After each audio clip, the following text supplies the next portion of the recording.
The three types of adaptations. One of the main things we must understand is adaptations are crucial for the animal's survival. Adaptations lead to evolution of the species.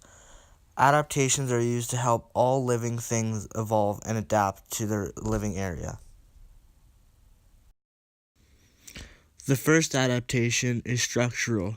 Structural adaptations can be physically seen on animals.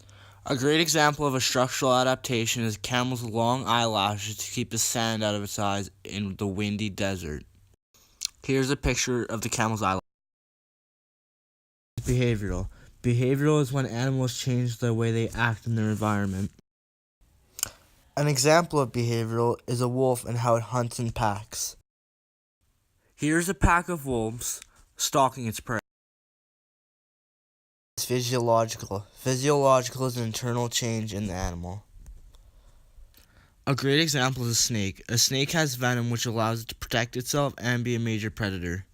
Here's a picture of the snake's venom coming from its teeth and lip. Here are some more structural adaptations. Camel's feet, chameleon's camouflage, a bird's beak, and a beaver's big tail. Behavioral-wise, a bird's migration, a bear's fur, and a bear's hibernation. Physiological-wise, the only really one that we learned about that we found interesting was the wolf that has no blood circulation in its legs to prevent freezing in its legs. For the sake of the adaptation video, one of our favorites to learn about is Darwin's finches. This is a great adaptation for structural, as it shows that some of the birds and their specific beaks only survived on the island due to what they could eat.